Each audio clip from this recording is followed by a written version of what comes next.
Step right up, dummies, and listen to the stupidest sports show on earth with Rodney Newpol and Tim Van Stratton. Yeah.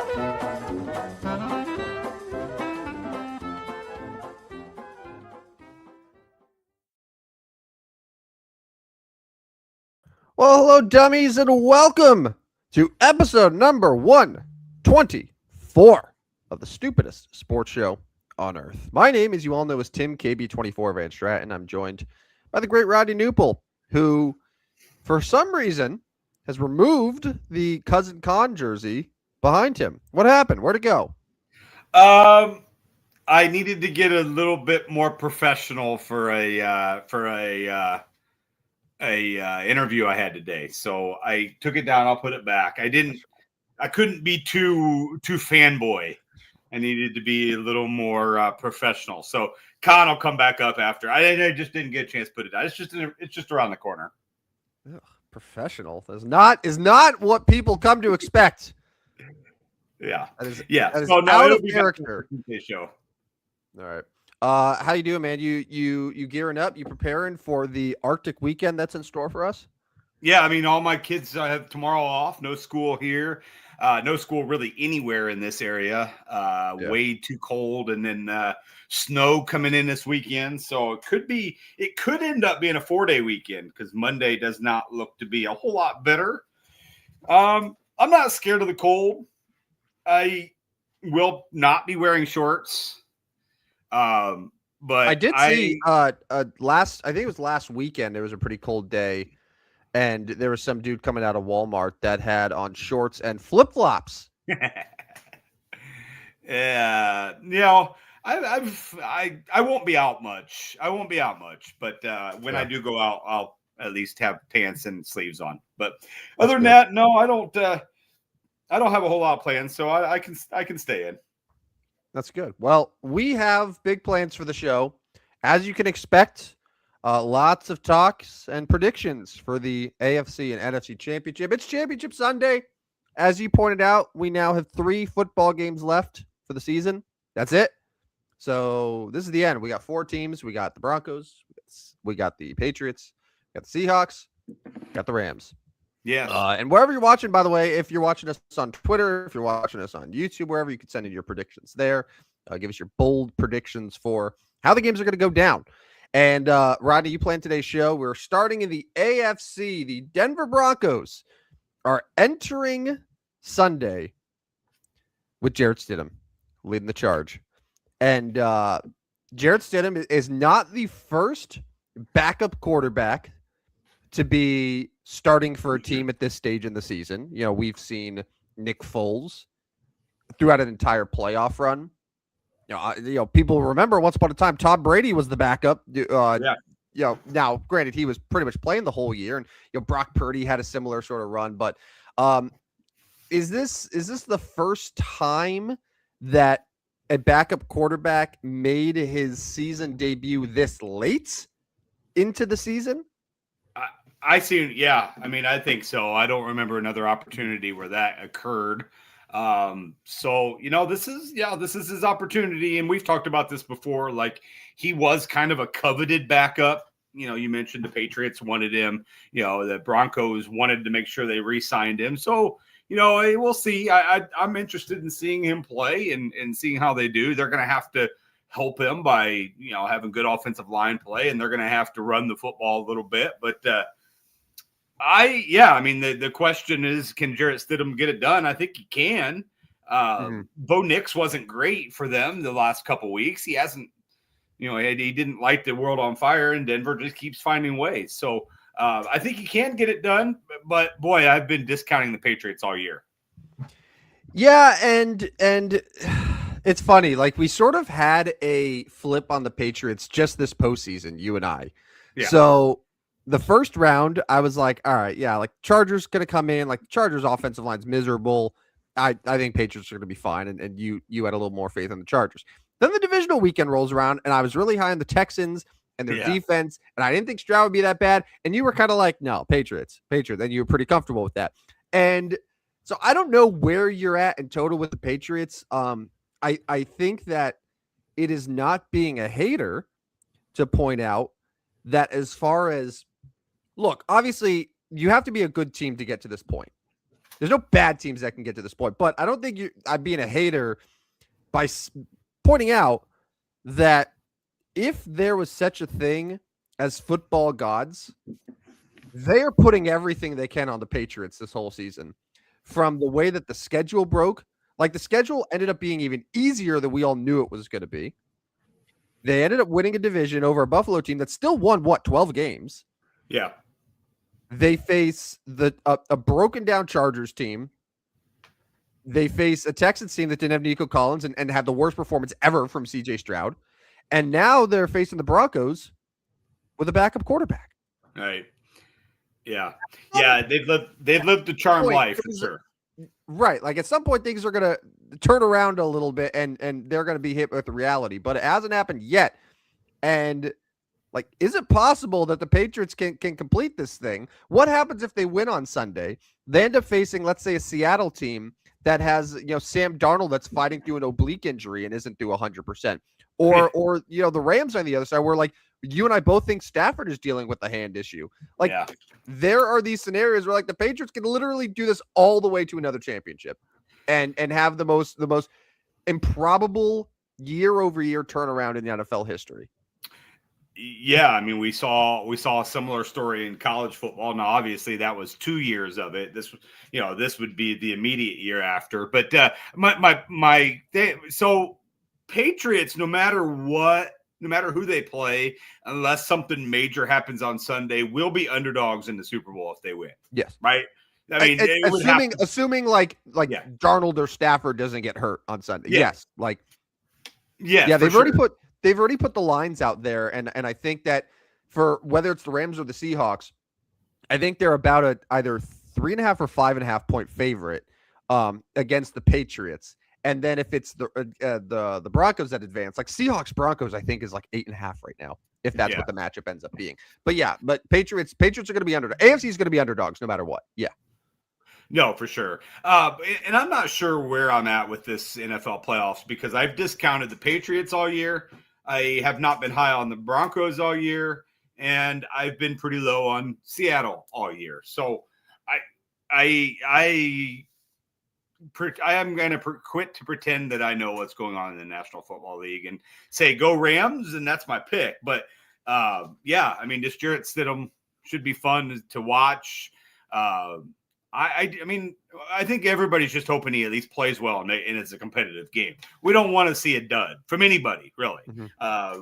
We don't have a skin in the game from any of the 4 teams. I would love to just see 2 competitive games.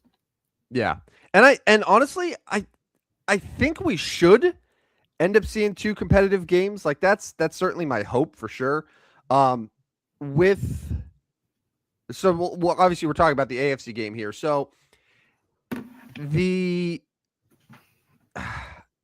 don't know. I feel like a lot of times when these backup quarterbacks play in the playoffs, we're always like, oh man, they have no shot. And every single one that comes to mind always ends up outperforming the expectations. Yeah. Because maybe our expectations are so low and that's part of it. But like all I'm thinking about And maybe I'm the fool because it's the same thing I said about CJ Stroud last week is like Justin Herbert and CJ Stroud had 2 of the absolute worst quarterback performances that I've seen. The Patriots didn't really pull away from either of those teams until later on in the second half. It's not like the Patriots blew those teams out of the water because honestly, on their side of the ball, like Drake May's overall been kind of uninspiring through 2 postseason games. Yes. So I'm now thinking, all right, the game is in Denver. Sean Payton had quite a few backup quarterbacks that he had to work with in New Orleans those last few years when Drew Brees was banged up and like he's had to make offense happen and he was able to do it successfully. And like I just don't see New England coming in and just running up the score against a Broncos team that like, I think the Broncos' overall roster, I would take over New England's overall roster. And, like, if we put the coaches head-to-head, one coach has won a Super Bowl, the other one hasn't. So, like, You have the coach advantage, you have the roster advantage, you have home field, all going toward one side. And the only reason that we're not overwhelmingly saying that Denver is the favorite is because Jared Stidham. Like, and so really, like if Bo Nix was healthy, Denver would be favored by, I would guess, between 3 to 4 points. What do you think? Like 3.5? 3.5. I'd say 3.5. Okay. Yeah. Okay. So is Bo Nix to Jared Stidham worth a 7-point difference in the line? I don't think so. I really don't. I don't think so. No, I don't think so. So you're thinking the spread's too high in favor of the Patriots because of that? Yeah, I think that, and I just think that we're treating Denver as if they're a team that succeeded because of their quarterback. I think their quarterback definitely helped them along the way, of course, but like if the Patriots didn't have Drake May, the Patriots aren't going to win a football game. But the Broncos, I think, can survive. Now, Can they win a Super Bowl? I don't know. We'll see sort of how it plays out, but like I don't see why everyone is assuming that like the Patriots are going to go in there and handle business. Right. I don't think that's the case at all. Yeah, and I mean the game's going to be in Denver, and I know New England's not going to be scared of cold, but it's going to be cold. It's going to be mile high. It's always interesting playing in Denver. Home field advantage, I think, means a little bit, especially in an NFC title game, right? Like, so it's supposed to be 22 degrees. So yeah, I mean, I think what you said there, the spread is probably too much. Yes. I did see, this was funny. So one of the, even well before Nick Foles, Jeff Hostetler for the Giants was a backup quarterback who Phil Simms got hurt late in the year. So Hostetler came in. I think he started 1 or 2 games in the regular season before then getting to the postseason. But basically before that, like started the exact same amount of games in the NFL that Stidham has, which is like 2 or 3, like barely anything. And Hostetler ended up going through the playoffs and the Giants won the Super Bowl. But I saw some quotes about Bill Parcells, who was a coach of the Giants at the time. And Bill Parcells, at that point with Hostetler, he stood up and told the team. So this is a story. So it's a quote. I stood up in front of the group and said, I just want you guys to know if we lose this game, it's not going to be because of Jeff Hostetler. It's going to be because one of you dumb mother effers is doing something bleeping stupid. And this ties in. So the person who brought that is a columnist for the Denver Post. So obviously tying into Sean Payton. He asked Sean Payton what the message was to the team regarding Jared Stidham. And pretty much it was like, it was pretty similar to that. Yeah. Like, and I think that's the message. Like, hey, forget about the quarterback for a second. You guys are still the 1 seed. You won the division. Like, you've beaten all these teams. Like, and Denver has beaten good teams this year. Yeah. This isn't like a Patriots schedule. Like, they earned that record, right? So, like, I think that that's the exact type of message that team needs. And I think that they're going to come out really inspired. Yeah, I mean, we're going to get to our best bets for betting later, but it seems like we're both giving away our pick here that we like Denver more than we like New England. But yeah, I mean, you mentioned it. The Broncos, there are 3 losses at the Colts. When the Colts were 1 good, 2, that I believe was the Colts missed the field goal at the end, but then they got a redo because they called a penalty on Denver. You remember that? Yes. Yeah. Week 3 by 3 at the Chargers. Yep. And week late in the year by 14 to the Jaguars. Week at home. 16. A Jaguars team that at that point was in the middle of a 9-game winning streak. Yes. It was 17-10 at half. It turned to 31-17 at the end of 3. So Jacksonville ran away with that one a little bit. Yeah, one home loss, 2 road losses, and one of the road losses was by a field goal that was sort of a little bit fluky. Yeah. Denver. Now we can also look and say, well, like Denver also had that insane comeback against the Giants, and like it's not like they've blown up people. Like they've won a lot of close football games, kind of similar like the Chiefs last year won a lot of close games, but like No, Denver was legitimately a very, very good football team this year. Both teams coming into this game, the Broncos are allowing 18.3 points a game. The Patriots allowing 18.8. So we have with the Seahawks jumped in there, we literally have three of the best four defenses in the NFL left. Seahawks, and then Broncos. the other team that doesn't, the only team that doesn't in the Rams has the top scoring offense in the NFL. Yeah, for sure. So Aaron joined us this evening. Thanks to Aaron for joining us. He says more level playing ground in NFL. Okay. You're 100% right there, Aaron. And well, we're taking your picks as well, Aaron, if you want to give your AFC and NFC picks. Let's move to the NFC. So I think the big narrative here is like, is Sam Darnold going to choke again? Is he going to look bad again? But boy, for as hurt as people were saying he was going to be in that last game, he played awfully well.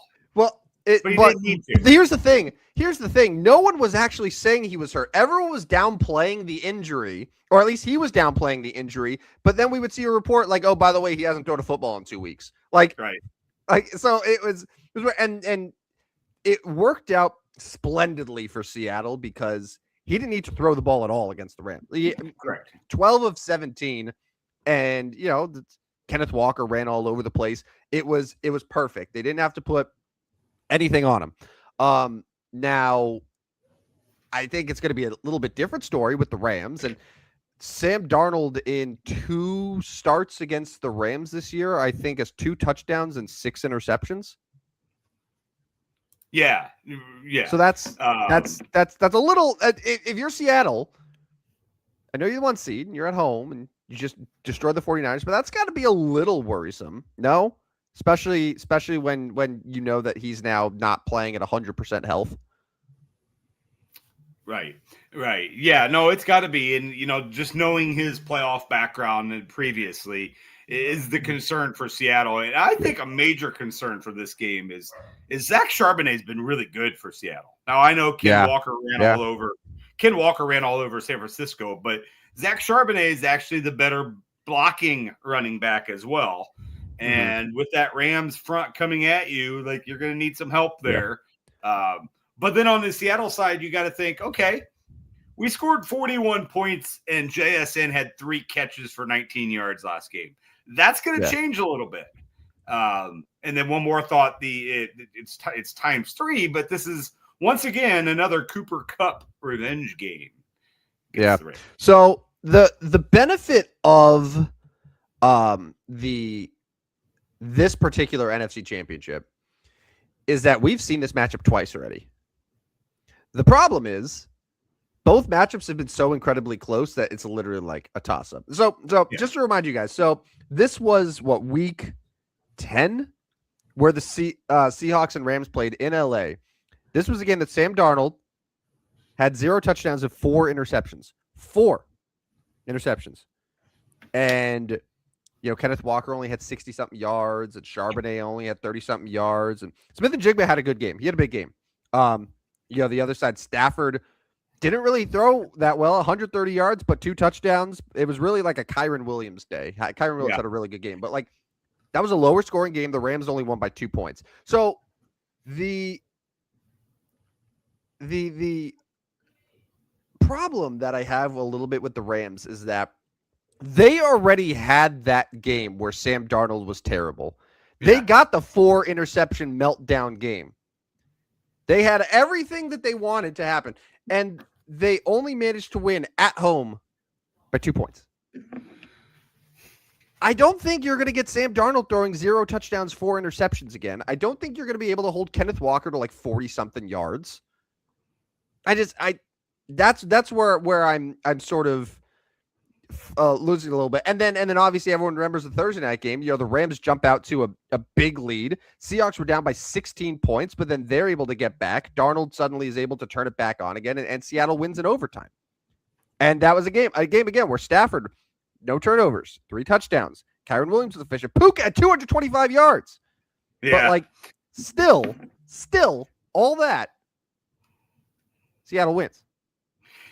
Yeah, isn't this the game where the the backwards pass was knocked down and then advanced into the end zone, right? Yeah, that was a 2-point yeah. conversion game. Yes. Yeah, yes. the 2-point conversion. I do remember that one. But no, there's a lot of numbers there. And Puka, 225. Yeah, you're not going to get 225 of them in the NFC title game. It's not going to happen. But what Devontae Adams did not play in that game either. So you've got a huge weapon coming back. Now Devontae wasn't real good last week against the Bears.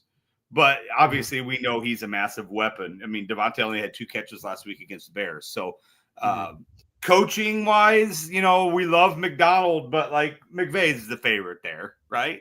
Yeah, I mean, just by resume, yeah, sure. McVay's been to 2 Super Bowls. He's won 1.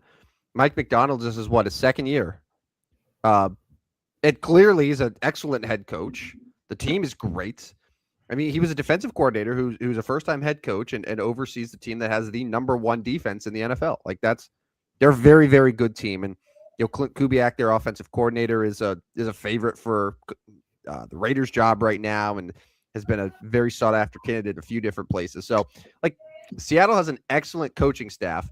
But yeah, I'd be just Sean McVay is in the conversation as the top coach in the sport. Like, if you could have any head coach in the NFL, like McVay, and he'd probably be yours. Like, he's that guy. So it's this matchup to me, and I'm sure you feel kind of similar. Like, this feels like the real championship here, where whoever wins is going to be a considerable favorite over whoever's in the AFC, and like with good reason. Like sure. This feels like this is what we've all been waiting for. Now, I did not put this on the agenda, but you talked about Clint Kubiak. Give us a coaching update. Give us a coaching update of the other teams. We'll talk more about the NFC and AFC title game when we get to our best bets for betting. Give us the latest on the NFL coaches, because I know one got hired a little bit ago. Right. So yeah, the Ravens today replaced John Harbaugh with a former John Harbaugh assistant, Jesse Minter, who was with Baltimore, then went to the Chargers to be the defensive coordinator for Jim, and is now back in Baltimore, except with no John Harbaugh. On the surface, like Minter was getting a lot of buzz, and people think he's head coach material, and that's fine. And like Baltimore, honestly, has earned the benefit of the doubt. Like, it's been Brian Billick and John Harbaugh for 20 plus years, almost 25 years, and like that's it. That's it. Yeah. So yeah, we can give them the benefit of the doubt. They know what they're doing, but it is a little strange. And Aaron, who was commenting on the show a little bit ago, like, he brought up that it's just like weird for the Ravens to just go to a John Harbaugh assistant after firing John Harbaugh. Yeah. Different. But yeah. So that means that 5 of the 10 openings are filled. So there's still 5 more to go. So I mentioned the Raiders, and these are just like betting odds, and they always change. But Clint Kubiak is looking like the favorite right now for the Raiders job. Sounds like they want to go with a more offensive guy, which makes sense. You got Fernando Mendoza coming in. Brady's obviously is a big part of the operation there. The Steelers, I'm not really quite sure what's going on there. So Chris Shula, the Rams defensive coordinator, is the favorite, but it's not a runaway. I mentioned a couple guys earlier. Nate, how do you say it? Shielhouse. Yeah. So former Illini quarterback. So people in the area would know him, but has been making the rounds as an assistant coach, and is on the Rams staff. He's their passing game / quarterbacks coach. So he's not even like the offensive coordinator there, but like the Steelers have kind of gone a little bit off the wall with coaches. And again, it's worked very well. They've had 3 coaches since 1969. Right. So he's still in the running right there, but Shula's the favorite. The Cardinals, who cares? Vance Joseph's the betting favorite. Just okay. Browns, there's a few guys. So I mentioned earlier Grant Udinsky, who's 30 years old. 30 years old. Yeah. He's the Jaguars offensive coordinator under Liam Cohen. was the favorite, but now odds are moving around, and I think Jim Schwartz, the former Lions coach and defensive coordinator, is now slight favorite, but it's like Udinsky, Schwartz, and another dude that are there. Like, and what's funny with the Browns too is that there have been 4 or 5 coaches that have just like taken themselves out of the running. Like no one wants to coach there. Yeah, so Udinsky and Schwartz seem so uninspiring for Cleveland. Yeah, no one wants that job. And then the only other opening is that one at Buffalo, which right now, Brian Dable is the favorite. Yeah. Who got an interview. And it was a little bit earlier where I was thinking about this. So you saw the quotes with Terry Pagula, the owner. Yeah. And the quotes with about, Keon Coleman, he was a coaching pick, all this stuff, blah, blah, blah. And I'm thinking, are we sure that Buffalo job's a good job? No. To work with that owner. So not only do you have all of the pressure of you're expected to go in there and instantly be better than what Sean McDermott was, which Sean McDermott, his ceiling was an AFC finalist. Yeah. Like to be one of the 4 best teams in the NFL. That's where you need to hit at minimum. So you need to get above that. You need to do it with an older Josh Allen, an aging roster, and also your owner is clearly like not probably one of the better owners who is going to stay out of what's happening in football operations. So like all these things. Oh, no, you also got to live in upstate New York. Like, okay, have fun.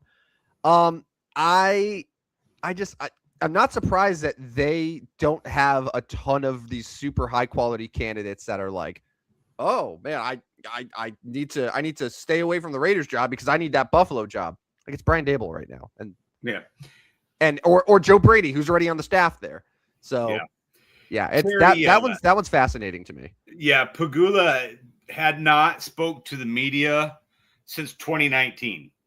Yeah, it's probably a reason for that. And it probably should have stayed till 2019. So like fall camp or spring camp starts this spring or whatever, OTAs, and Keon Coleman walks in the building.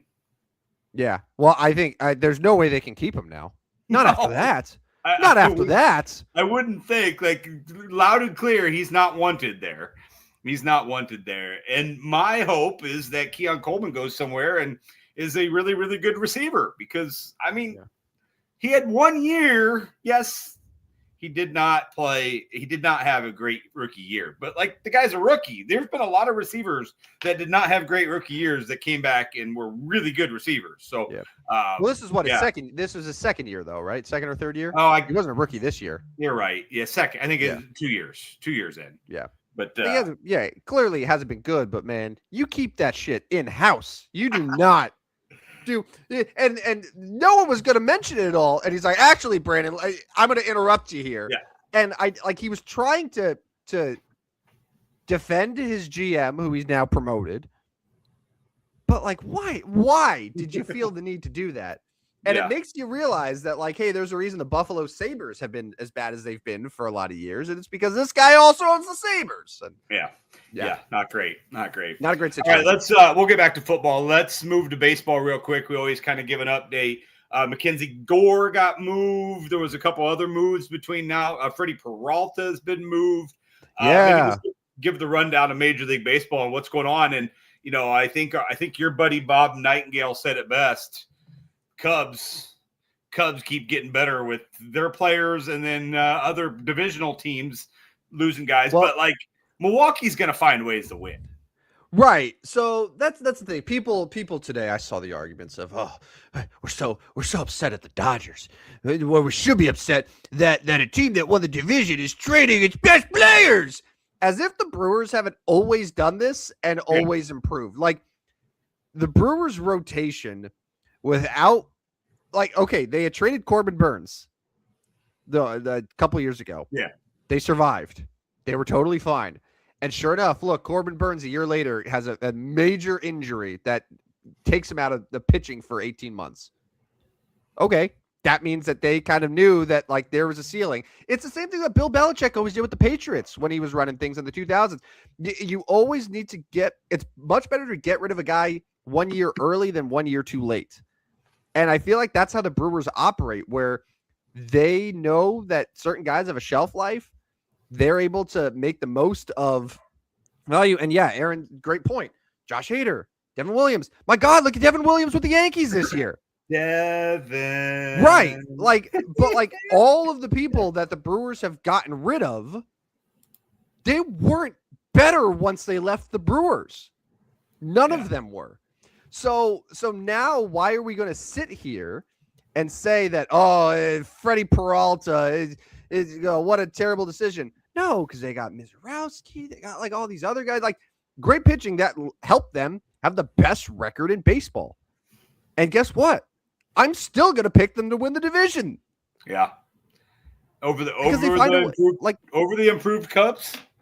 Yeah, the improved Cubs who swapped out Kyle Tucker with a worse hitter, older worse hitter, and then just added Edward Cabrera.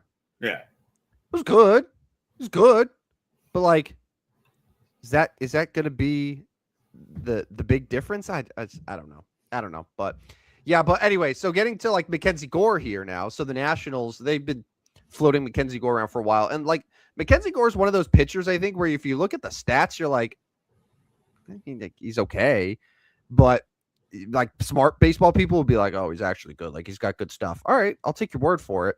The Rangers gave up 5 prospects for him? Yeah. That was a lot. That's a lot, man. And so yeah, I mean, good on them. I know the Cubs were interested in him. I know that there were a few other teams. The Yankees have, checked in on everyone this offseason, haven't done anything. But yeah, like Gore to the Rangers, I'm interested to see what it is. I mean, Washington has been consistently getting rid of guys, so nothing real new there. But yeah, and I'm sure there'll be a couple more trades here that we'll see late on. So some of the latest free agents that are still available. Number 1 on the board would be Framber Valdez, right? He still has not signed. Still has not signed, and the Mets getting Peralta probably removes them as an option. And a lot of people thought like the Mets were a big spot for Framber. Maybe Baltimore. Like if Baltimore is like, hey, we already got Pete Alonso, they need a pitcher. Like that would make sense to me. Eugenio Suarez is still available. I've heard the Pirates interested in Eugenio Suarez. Sure. I mean, at this point, he's probably only looking at a 1-year deal. He was really, really bad in the second half of the season. After he got traded from Arizona, he was pretty terrible. Zach Gallen is available. Your former team, the Angels, have shown some interest in him. Yeah, like Zach Gallen to me is like a slightly worse version of Aaron Nola, where it's like 1 year is like, oh yeah, this guy's pretty good, and then the next year is like mid to high 4 ERA, and it's like I can't trust you. Yeah, and then the ageless Justin Verlander is still out there, and there's been talk about Atlanta wanting to bring him in. So Justin Verlander is also. He should go back to Detroit for a year, finish out his career in Detroit. I mean, the Tigers probably. I'm sure the Tigers probably have a spot for him in the back of the rotation, or just there, kind of what the Dodgers did with Clayton Kershaw this last year. Just bring him there. Speaking of the Tigers, do the Tigers trade Skubal this offseason? Not this offseason, no. Yeah, I would agree with you. Other names that have been traded that could be traded. Will Brendan Donovan be traded? I still think yes, and I still will say Seattle on that one. Yeah, I mean. Who were talking about the Giants earlier as being an option? Potentially. So that's the latest in Major League Baseball. Pitchers and catchers, 3 weeks away or so. Like let's move to the National Basketball Association. We have not talked much NBA because of all the football going on, but now is the time to start getting back into NBA, NHL, college basketball. Yeah. We don't have any college basketball talk today, but.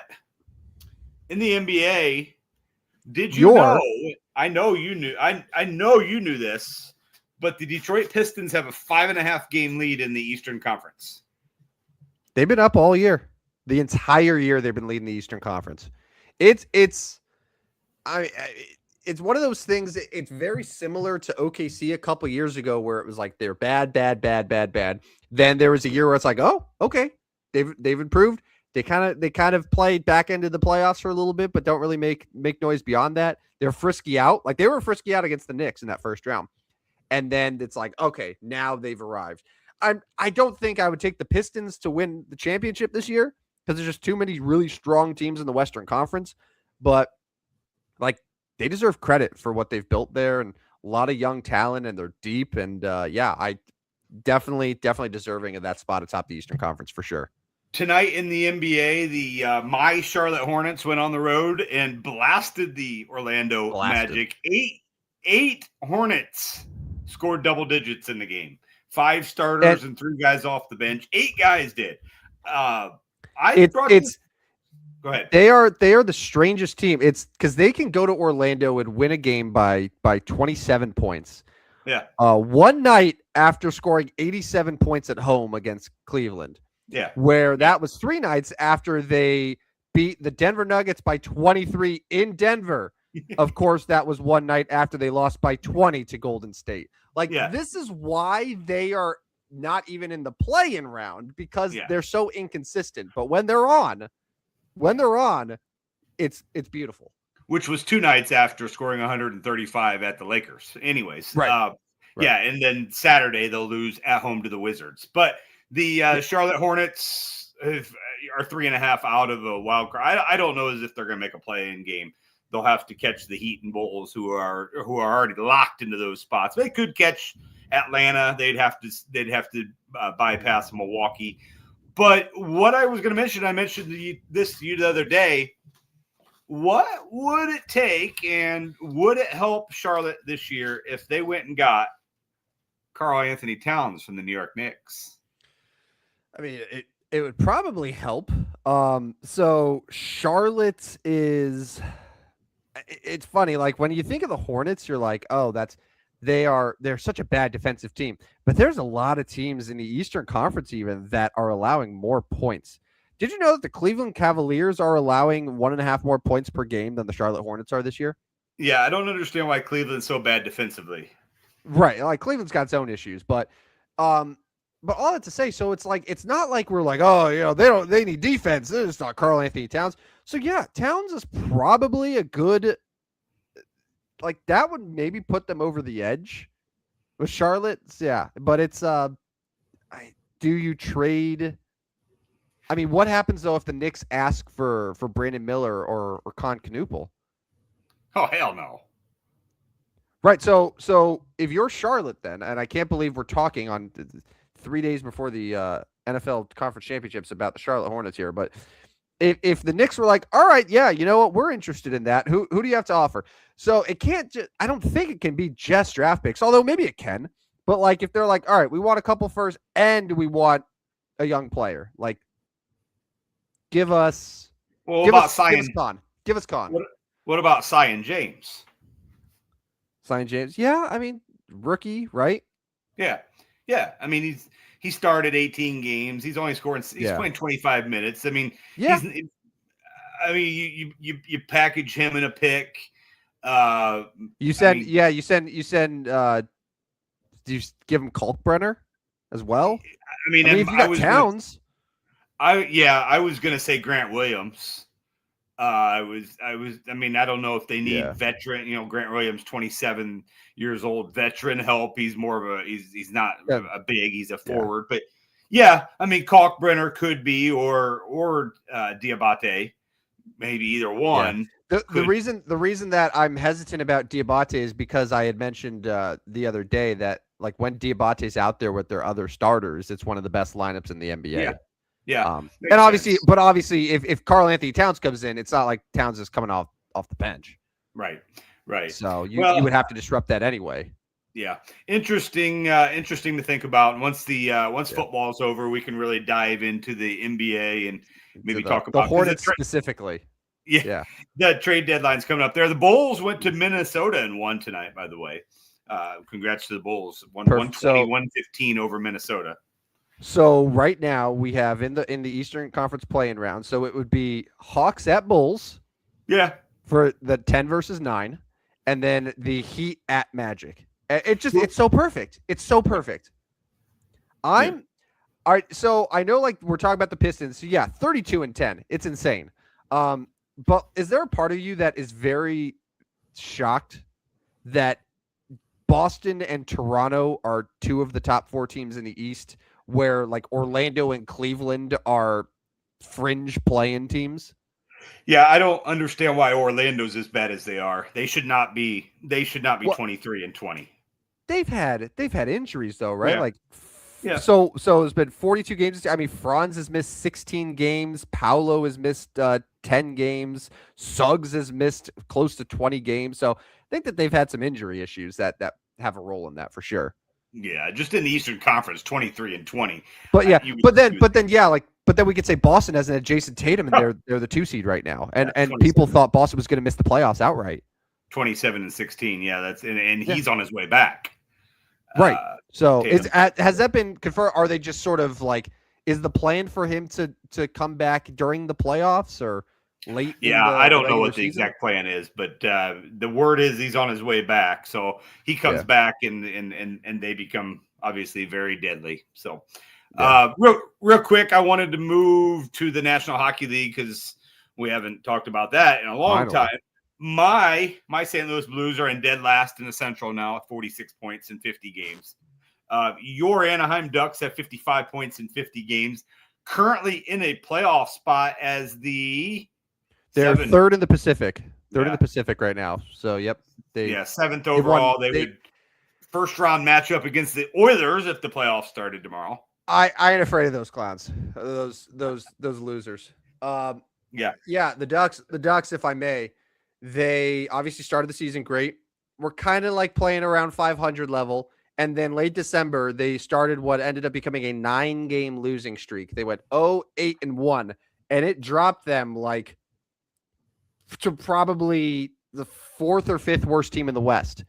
Since then, they've won 5 straight, which includes last night a win at the Colorado Avalanche. Yeah, it's impressive. That's an impressive win. It's been a strange season, but yeah, it's nice that they overcame a 9-game losing streak and they're right now in a playoff spot. So Colorado Avalanche, who are 10 points better than anybody else in the National Hockey League and have played 3 less games than that team they are 10 points better than. So Colorado 34-5-9 now for the Avalanche. Imagine they've had 1 regulation loss at home. Yeah. Is it cheap or pathetic of me to say Tampa, Colorado, Stanley Cup Finals? No, it's not pathetic. I would say Colorado has to be the overwhelming favorite in the Western Conference, and really for the whole thing. And I don't know what the betting odds are right now, but I could see on the. No, they're not futures here. But no, Colorado for sure has to be the big favorite out west. The Eastern Conference, to me, though, is like everyone is so bunched together. And I would say, Tampa Bay's probably the most impressive. I mean, they've gotten a point in at least 10 straight. They're playing really good hockey. So, that's got to be probably the pick right now. But as we know in the Stanley Cup playoffs, stuff changes. Yeah. Upsets happen. Yeah. And like if you had to pick, how about this? If you had to pick any other team from either conference, so you pick a team out west that's not Colorado, and you pick a team from the east that's not Tampa Bay, who would you take? Not Colorado and not Tampa Bay. I am taking Dallas and Carolina. I think I'm agreeing with you on Carolina, but I kind of think Minnesota with Quinn Hughes. Okay. Just FYI, the Blackhawks are 4 points out of a playoff spot. Oh, that's good for them. Bully for them. Yeah. I mean, the entire Western Conference is just so stupid. Yeah. Like it's. I mean, the Sharks are tied with Seattle for the final wild card spot. Blues. Aaron is inviting me to a Tampa Bay game and a pregame at Hat Tricks there in downtown Tampa. I am in, Aaron. I am in. Let's head. Oh, Tyler's joined us as well. Tyler's a big Blackhawks guy, big local Blackhawks fan. Yeah, there you go, Tim. He has no other choice. Blackhawks 49 points, just 4 points back of Seattle and San Jose. So maybe. Have I given you my rants on the loser point yet? Yes, we did go over this. Okay, Yes, good. I just want to make sure we covered it and just how insane it is that like the Kings are tied for a playoff spot even though they've lost 29 games out of their 49. They're awesome. If it's just wins and losses, they're 20 and 29. They have the same amount of points as a Sharks team that has one more win than loss this year. That's awesome. Yeah, we did. You did rant on this one. Let's get to our best bets for betting. What we decided to do is we're doing 4 picks this week, and it's just 2 from each football game. The games are so big in the National Football League that we are taking 2 from each. I currently sit 2 games behind you. I'm not even going to post the records. I'm not posting. Throw the records out.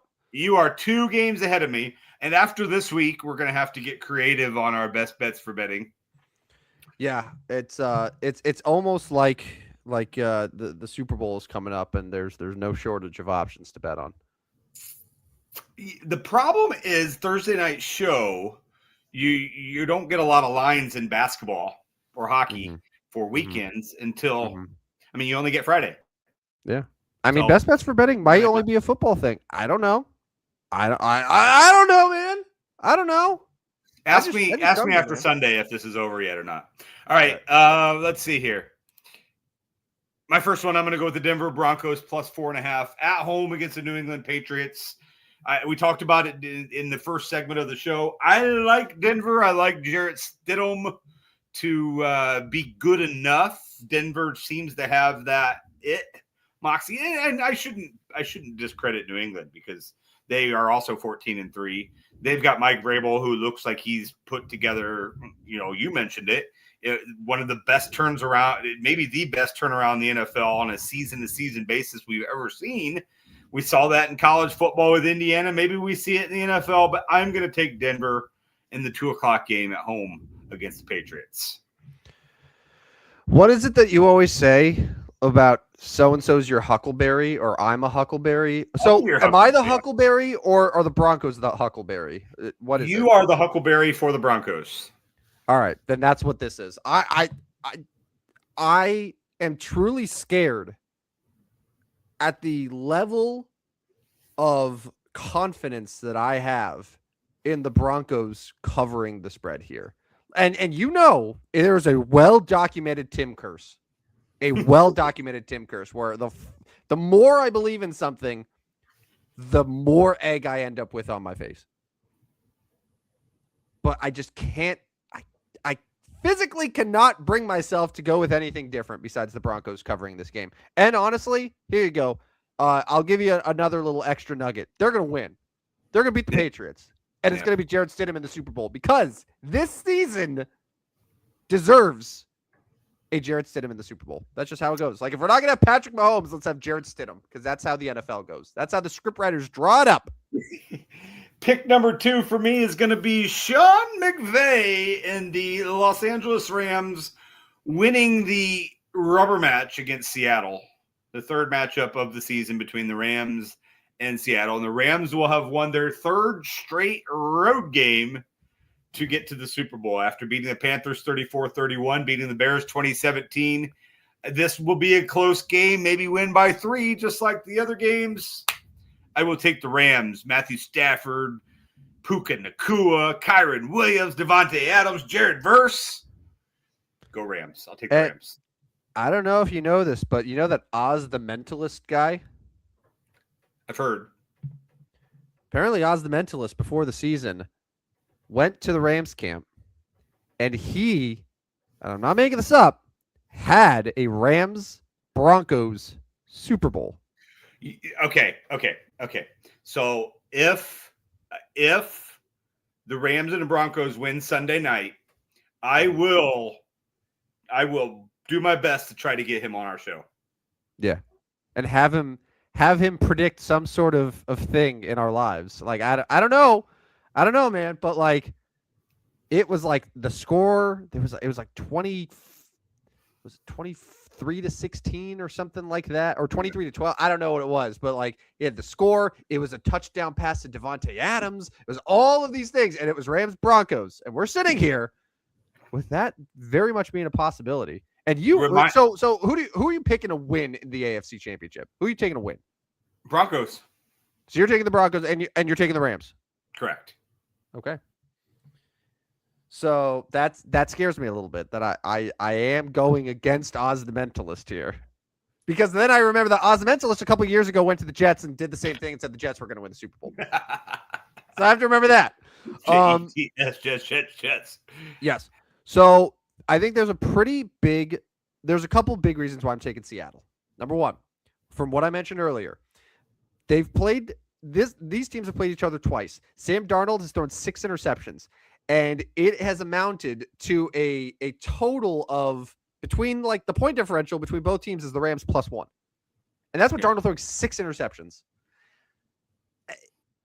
It will take so much for the Rams. It has already taken so much for the Rams to beat Seattle. And when they did it, it was barely.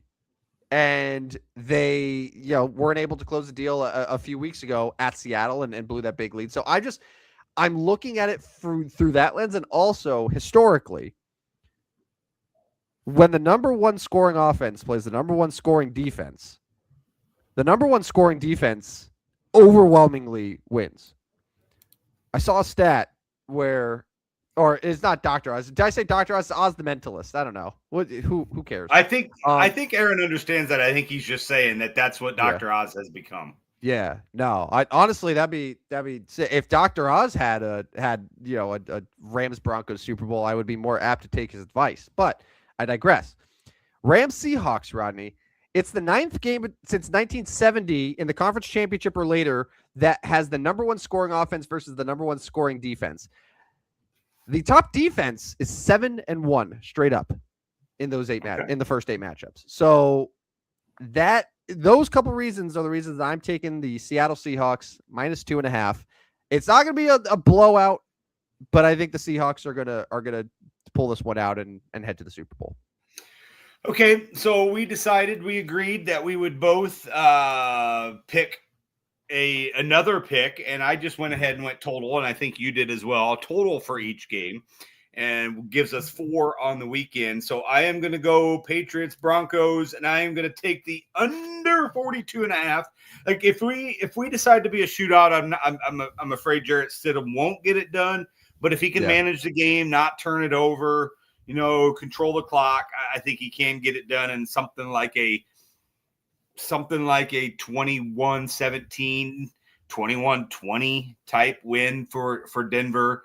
I mean, that's what it's going to need to be. I could see 24-14, but boy, 10 points is a big margin to win by. So I do think it's going to stay under that. I mean, my narrative is that Broncos win in an under game. I think if this goes over, the Broncos are in trouble. So I have a feeling I'm going either 2-0 or 0-2 with the Broncos Patriots.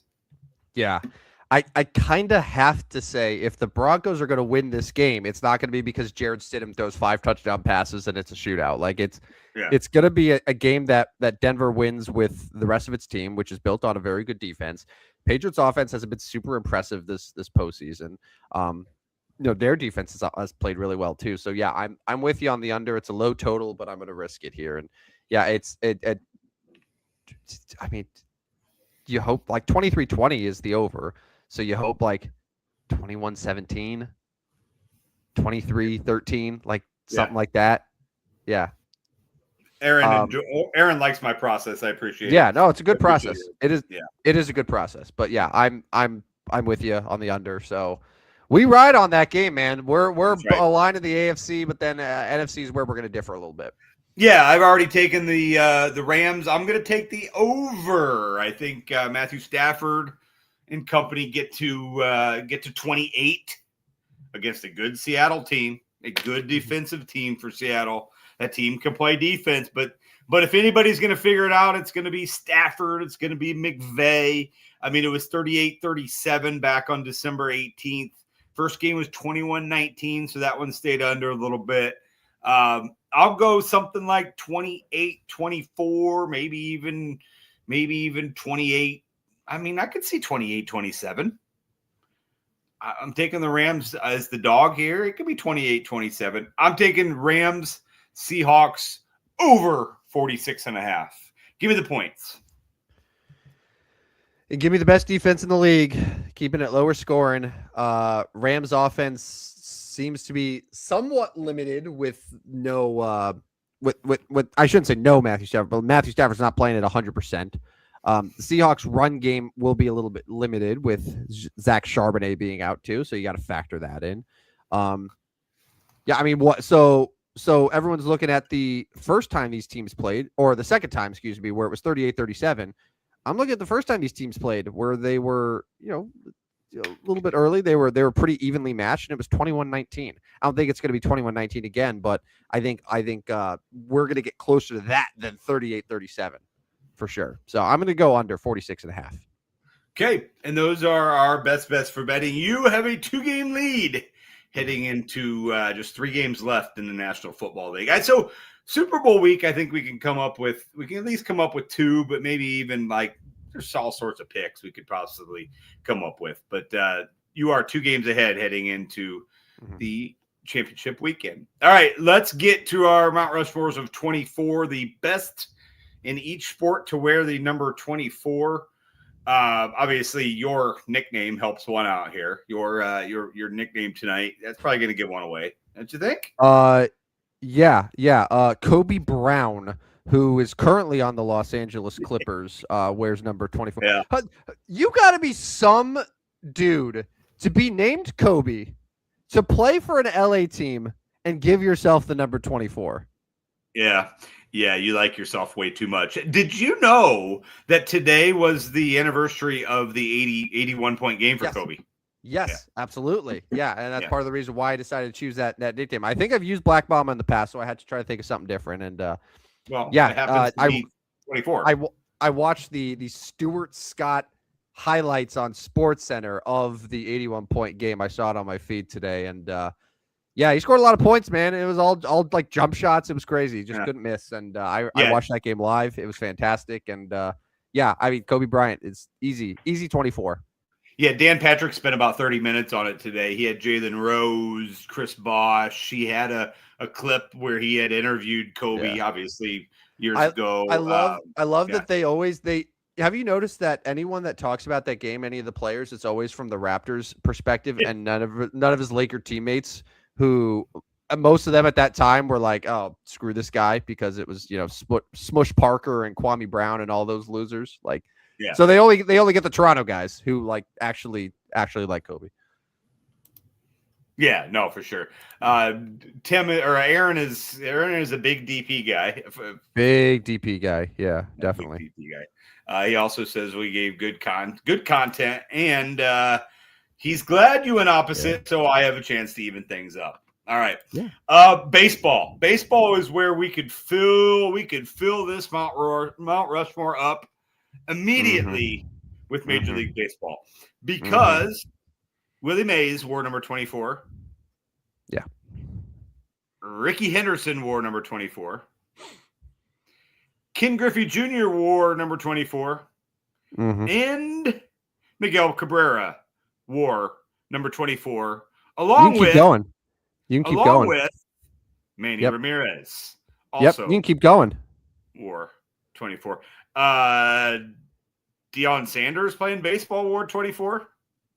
I don't see him. No, I was talking about Robinson Cano in his 11 years as a Yankee wore number 24.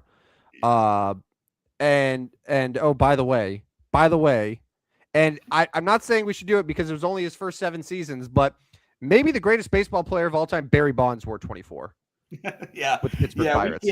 We can't put Bonds on there as a partial. No, he would not for 24, because I associate him with 25. But I'm just saying, like, this is who we are selecting from. So, okay, Willie Mays, yes. Yeah, Willie Mays and Kobe Bryant were off to a good start. Yeah, I feel good about it. So then it becomes Ricky Henderson. It becomes Ken Griffey Jr., Manny Ramirez, Miguel Cabrera. Shoot, man. I I'm I don't I'm so fearful of leaving people off. Yeah.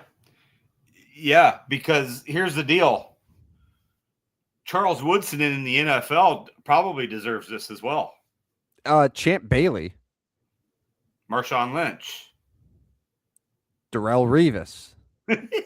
Ty Law. Like, I can go on and is- on. So, honestly, this might be unfair for these guys that we're going to leave off, but this probably is one that we just go with one from each sport. And that way it's like, well, that's why you got left off, because Chris Chelios. Yeah, I just saw that. Yeah. Bernie Federko.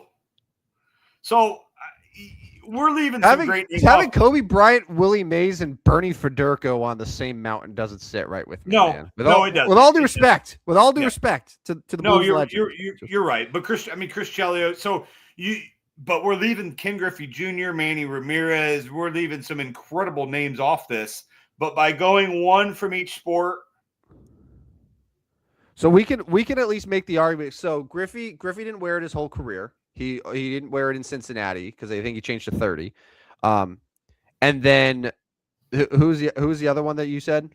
I mean, Manny. For baseball?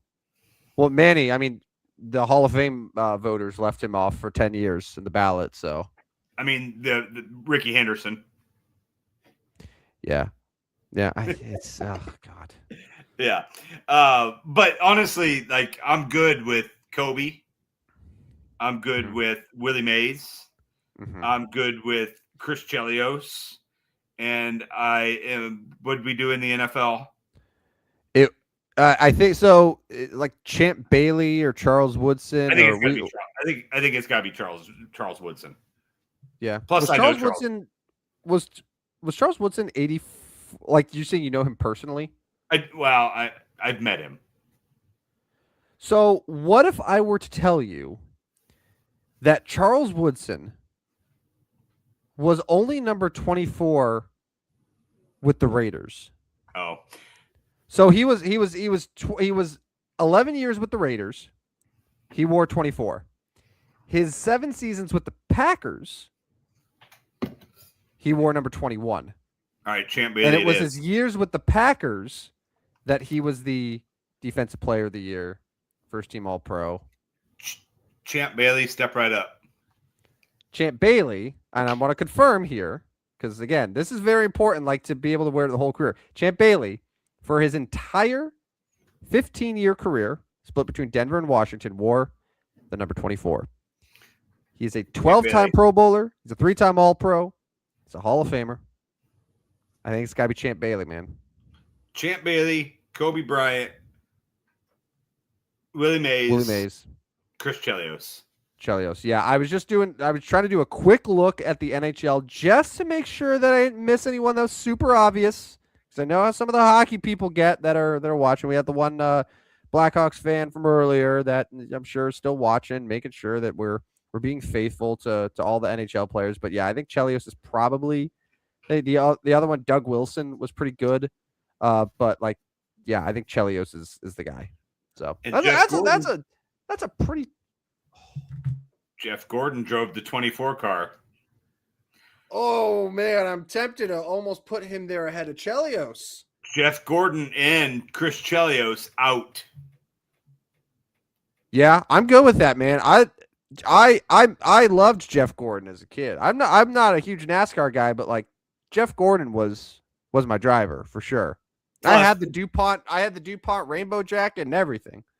Plus anything you could, yeah. And Tyler mentioned Chelios was 7 in Chicago. Okay, yeah, so that makes sense. See ya, Chris. Yeah. Add another baseball guy. No, it's Jeff Gordon. Jeff Gordon. Yeah. If we were though to add another baseball guy, like who is the first man out or first one out? Well, I mean, it changes my thought process knowing Griffey actually had a second number, because like Griffey would be automatic for me. But changing. But I mean, it was number- still 13 years that he had it. It was the bulk of Yeah. his career and But the prime in Seattle that everyone remembers. We've been pretty harsh on the guys that changed their numbers, though. We've been pretty consistently. There are exceptions though, like Kobe Bryant, where it's and like Kobe and LeBron are guys that had two different numbers, but they were so legendary in both of them that they just get spots on both of those Rushmores. I'm taking Ken Griffey Jr. over Ricky Henderson if I'm picking heads up between the two. Yeah. I would agree, and that's leaving off Miguel Cabrera, who wore it his entire career. Like, yeah, that's pretty good. That's pretty good. Tough. All right, that is our Mount Rushmore for 24. We will have 25 coming up on Tuesday night. So, all right, we missed Grady. We missed. Did you mention Grady Sizemore? We probably should have had him as an honorable mention too. Yeah, good call there. He's on the hall. Like, if we're talking about best looking baseball players, Grady Sizemore definitely gets consideration. It's a handsome guy. Could stay healthy, but he's a handsome guy.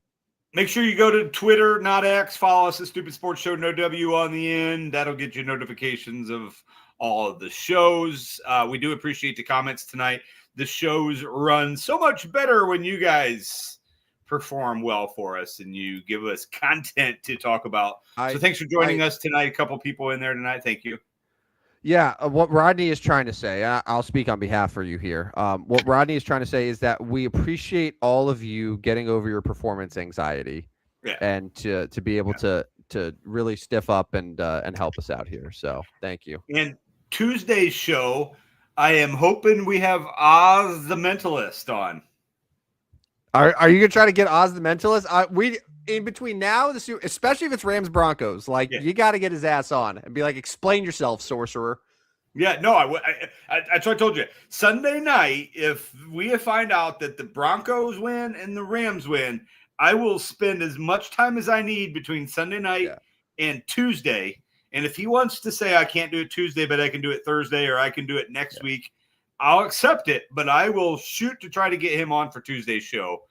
And I will spare no expense to see if we can get Oz the Mentalist on the Stupid Sports Show. And there was somebody else. Who else did you say? Zodiac? The other, the guy on Twitter, and I'm sure a couple people have seen him before here, but this guy is the Zodiac GM, and basically what he does is he looks at the astrological signs for athletes, and he's basically able to figure out, like, okay, the head coach is a Pisces and the quarterback is an Aquarius, and they have this perfect chemistry. But then when something's off, and like after Harbaugh got fired, it's like, oh, it makes sense because Harbaugh and the GM are this, but Lamar Jackson is this, so it's only a C+ chemistry rating. And it's like, oh, okay, sure. So yeah, I'd like at some point us to inquire about getting the Zodiac GM on so he could like get our signs and see like if we have good show chemistry but also what we could do is we could like give him a scenario here and we'd be like around the trade deadline. Let's say NBA trade deadline comes around. We're like, hey man, like this trade happened. Like give us the review. Like what's the fit? Like are you buying into them? Are you selling? Like what to do? This is valuable information. I love it. Oz the Mentalist and the Zodiac GM will be on our list of guests coming up. We are going to have guests at some point. All right, let's get out of here for tonight. It is a quarter after 10. Make sure you go to Spotify, Apple, or iHeart to find out all the shows. Tim tells it better. Go ahead. Yeah, to find out the shows. I mean, like it's a podcast. Like wherever you listen to podcasts, just go there. All the episodes will be there. It's not that hard, not that deep. And then my Substack is available. Go to Substack and get signed up. Would you quit pressing the button? I'm sorry, man. I'm sorry. Go. Signed up as Substack. Get winners in your mailbox every single day. It is up there in the corner, and you'll get picks every day, probably sometime before lunch. All right, let's get out of here, Tim. Thank you for joining me, and stay warm tomorrow. Stay warm. It's going to be frosty out there, as they say. Yes, it is. But yeah, I'm looking forward to staying indoors. All right, enjoy your football on Sunday. We'll be back Tuesday nights if we don't freeze. 9 p.m. We'll recap conference championships, preview the Super Bowl, maybe some more coaching hires by then to talk about. We'll see. But until then, thanks to everyone, by the way, who joined in. I know you mentioned it earlier, but appreciate all the interaction. It always makes the show a lot more fun. But he's Rodney Newpel. I'm Tim KB24 Van Stratton, and this has been another edition of the stupidest sports show on earth. See you guys later. Step right up, dummies, and listen to the stupidest sports show on earth with Rodney Newpel and Tim Van Stratton.